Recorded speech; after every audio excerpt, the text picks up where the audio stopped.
Bonjour à tous et on se retrouve aujourd'hui une nouvelle fois sur la route pour un nouvel essai. Rappelez-vous, il y a 4 mois, j'avais testé le Look 785 USRS. Si vous n'avez pas vu la vidéo, je vous invite à aller la voir. Le verdict de ce vélo, c'est qu'il n'était pas vraiment fait pour moi, un peu dur, et il m'épuisait. Après cette vidéo, Look nous a alors proposé de tester son tout nouveau 795 Blade RS avec grand plaisir, mais avec une petite appréhension. Si un vélo polyvalent avait été épuisant pour moi, qu'en serait-il pour un vélo pur aéro? Écoutez, je vais vous donner la réponse dans cette vidéo. Et avant de parler comportement routier, on va faire un petit retour sur sa fiche technique grâce à ces quelques plans fixes. Allez, c'est parti.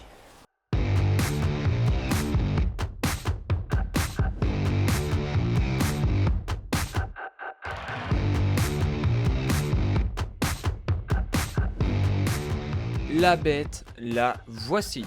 Le Look 795 Blade RS dans son coloris Pro Team Black Glossy.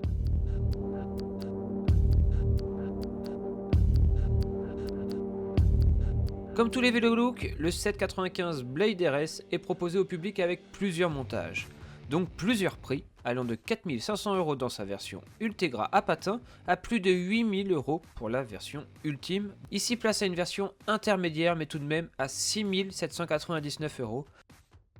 Avec ce Look 795 Blade RS, Look remplace son très célèbre et décrié 795 Aerolite, ici placé à une base plus sobre mais pas pour autant sans recherche et développement. Bien que tout reste à 90% intégré, la câblerie ne l'est pas totalement, comme par exemple au niveau du cintre. Décevant, oui et non, l'entretien n'en sera que facilité par rapport à l'ancienne génération, et dans l'ensemble, le vélo se veut vraiment bien intégré avec des périphériques de qualité, à l'image du combo potence-cintre aéro du plus bel effet. Potence bien spécifique et unique à ce vélo, le cintre, lui, pourra être remplacé par n'importe quel autre cintre si vous le souhaitez, mais celui présent de base en carbone, la DH2, est bien pensé ergonomiquement et très aéro.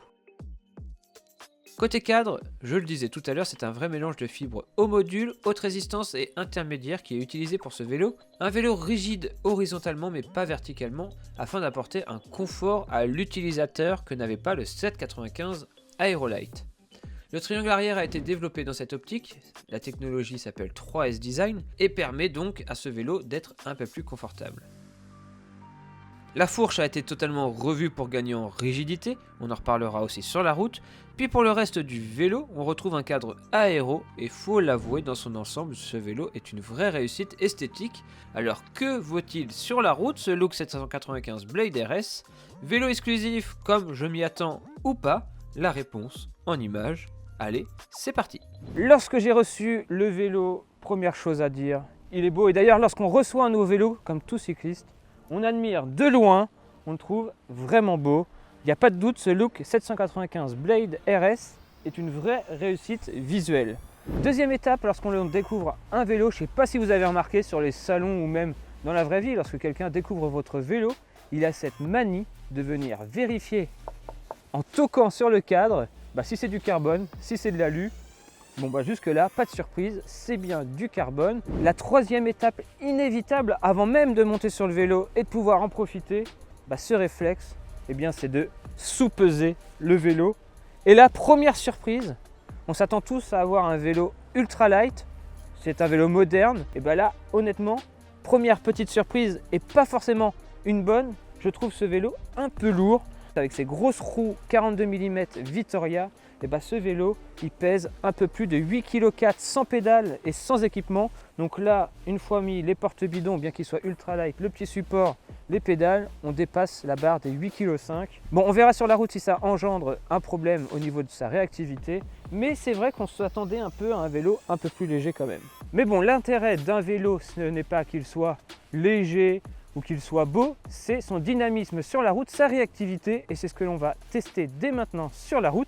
Allez, suivez-moi, c'est parti. Alors je le disais en début de vidéo, j'avais une petite appréhension avec ce Look 795 Blade RS. Après des centaines de kilomètres passés au cintre et sur la selle de ce Blade RS, je suis à me demander si ce Blade RS est pas plus polyvalent que le 785.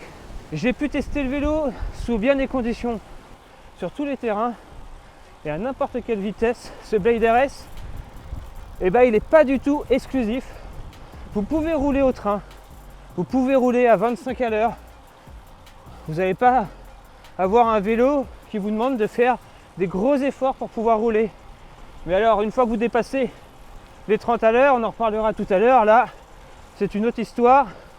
On a presque l'impression que le vélo vous donne des ailes. Il ne faut vraiment pas être effrayé par le physique de ce vélo. Tout ce travail aéro qui a été fait sur ce vélo est accessible à tous dans le comportement. Il y a eu un gros travail sur la fourche avant pour la rendre plus rigide et sur l'arrière avec le système 3S Design pour gagner en rigidité mais aussi en confort. C'était quelque chose qui était pas mal décrié sur la version précédente du 795 Aerolite, un vélo finalement beaucoup trop dur qu'il fallait tout le temps envoyer, c'était pour les purs compétiteurs. Ce travail sur les bases arrière, autant vous dire qu'il s'avère très très réussi. J'ai pu enchaîner des grosses sorties comme des petites sorties. Je n'ai jamais souffert d'un inconfort au niveau de la selle. Il y a une excellente absorption verticale et ça ne bouge pas. Lorsque vous envoyez dans le pédalier, que ce soit en danseuse ou lorsqu'on veut démarrer un sprint, le vélo il répond du feu de Dieu. La fourche avant, elle, même chose. Elle a gagné inévitablement en rigidité. Par contre, peut-être un peu trop. Ici, cintre carbone, bien rigide, fourche carbone. L'avant de ce vélo n'est pas la partie la plus confortable. Ce vélo, il est très bien en train, mais il est aussi super efficace et réactif lorsqu'on se met en danseuse. On peut alors envoyer tout ce que l'on a dans le boîtier de pédalier. Le boîtier de pédalier ne bouge pas, mais lorsque l'on envoie bien trop fort, un petit clac, clac se fait entendre. J'ai ma petite hypothèse sur ce clac, clac, roue avant, roue arrière. On entend précisément au niveau du moyeu. Je pense que c'est dû au Mavic Quick Release, ce système qui permet d'avoir l'attache rapide intégrée à la roue pour pouvoir démonter rapidement. Ça doit créer un petit jeu, je ne sais pas. Mais lorsqu'on est en plein sprint, avec un vélo qui ne demande qu'à envoyer, que vous commencez à vous mettre debout sur les pédales, à mettre toute la puissance, et que vous commencez à entendre clac-clac dans les roues, je vous garantis que ça fait une petite appréhension qui fait que vous coupez un peu votre effort. C'est un peu dommage. C'est du petit détail, mais pour un tel vélo, à un tel prix, c'est un peu dérangeant quand même. Sur le point des bémols, allez, je voulais boire un coup, ça tombe bien. On va en parler de ces porte-bidons. C'est des porte-bidons Look, vendus aux alentours de 50 € pièce. Donc c'est pas donné, c'est du carbone, c'est ultra light. Mais ils ont un petit problème, c'est que suivant votre bidon, ils accrochent. Alors vous risquez pas de perdre votre bidon, ça c'est sûr. Mais honnêtement, c'est limite dangereux. Lorsque l'on veut sortir son bidon, on est obligé vraiment de tirer assez fort. Vu que vous contrez la force que vous mettez avec votre bras droit dans le bras gauche pour tenir votre vélo, c'est un coup à un petit peu zigzaguer. Je vous assure que l'accroche de ces porte-bidons est quand même ultra violente. On reste sur les bémols et sur les périphériques. Le petit support, il est vraiment cool. Il est adapté, on peut y mettre tous les compteurs que l'on veut grâce à un système de réglage de longueur. Mais le problème, c'est qu'il y a juste une toute petite vis qui permet de tenir ce support. C'est cool, on peut mettre même une caméra. Mais on a beau visser à fond la petite vis, je vous assure que la tenue n'est pas folle, ça bouge. Et avec les vibrations, ça finit par se décentrer. C'est pas très esthétique au final.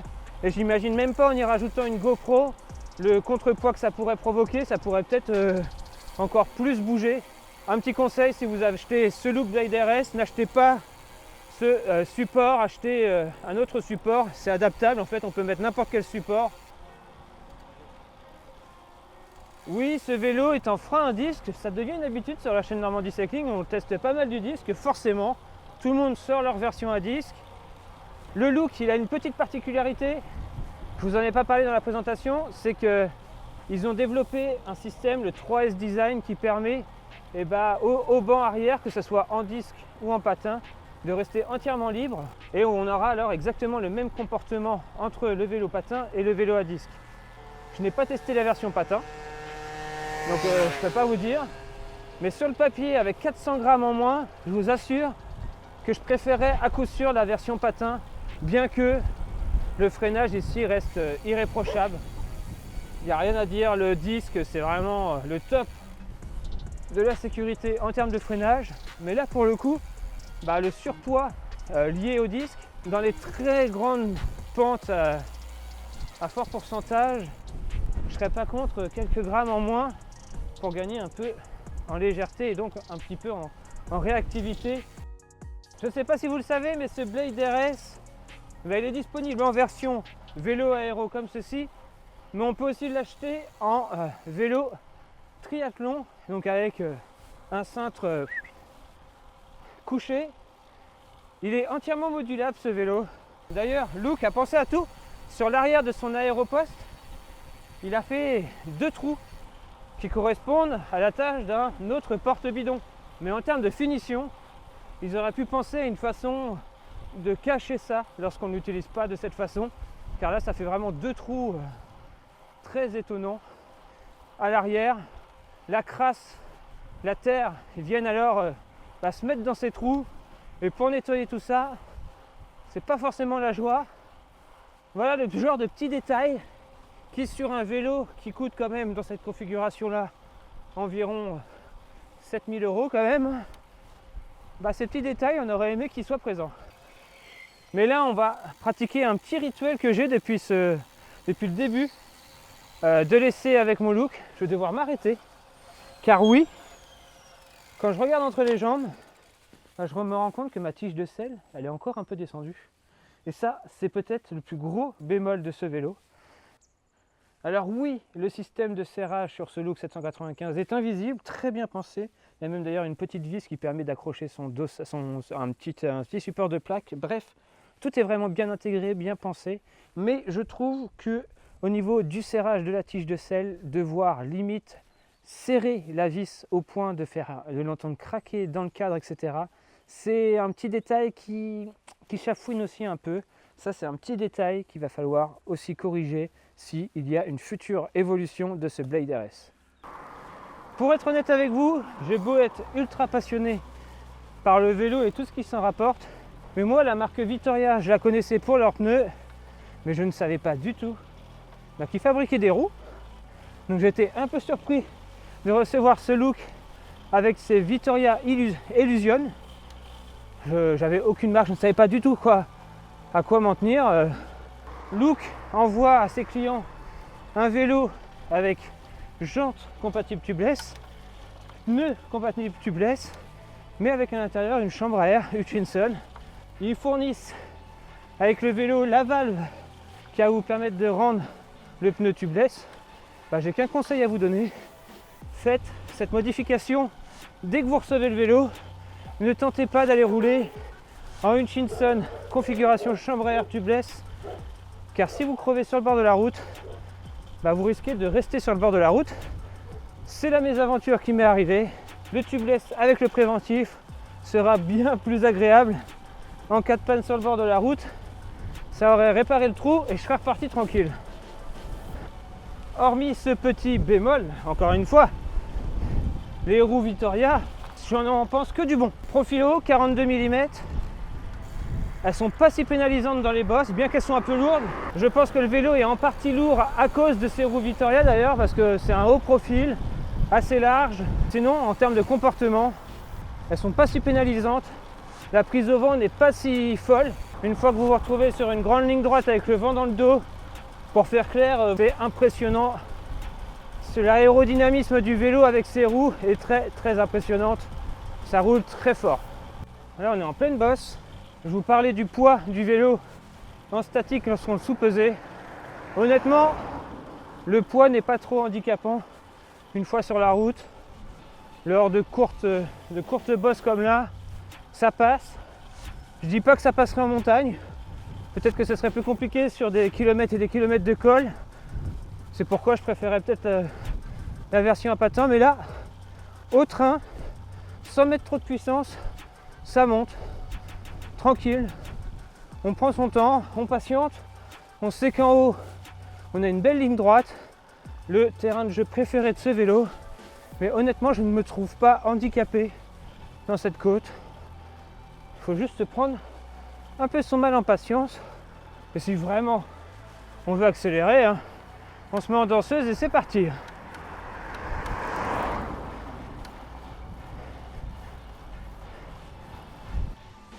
Bref, vous l'aurez compris, c'est un vélo très sain dans le comportement, très performant, mais très agréable aussi pour parcourir des kilomètres et des kilomètres dans notre belle Normandie.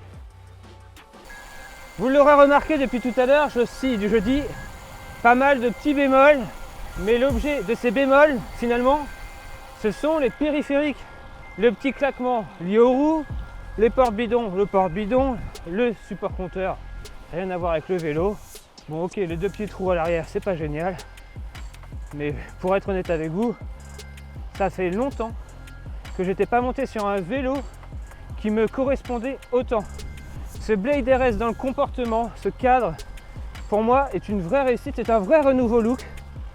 On disait de look des vélos trop exigeants, trop typés compétiteurs, encore plus leur Aerolite. Bah, cette nouvelle version du 795 Blade RS, il est pour moi une vraie réussite. Il y a encore quelques petites choses à améliorer, des petits détails, mais en termes de comportement, vous pouvez y aller clairement les yeux fermés. Que vous soyez juste amoureux du look, juste amoureux du design, et que vous vouliez rouler sur un beau vélo, même lors de sortie du dimanche, hein. Ce vélo, il pourra très bien être fait pour vous, au train, tranquille.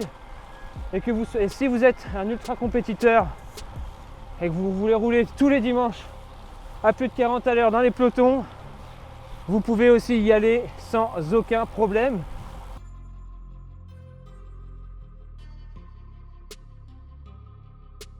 Et c'est la fin de ce test très complet de ce look 795 Blade RS. Vous l'aurez compris, ce vélo a des hauts et a des bas.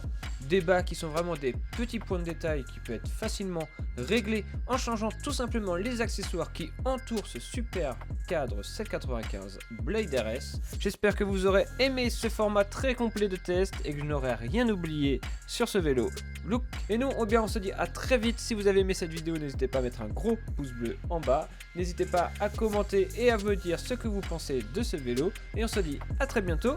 Ciao tout le monde!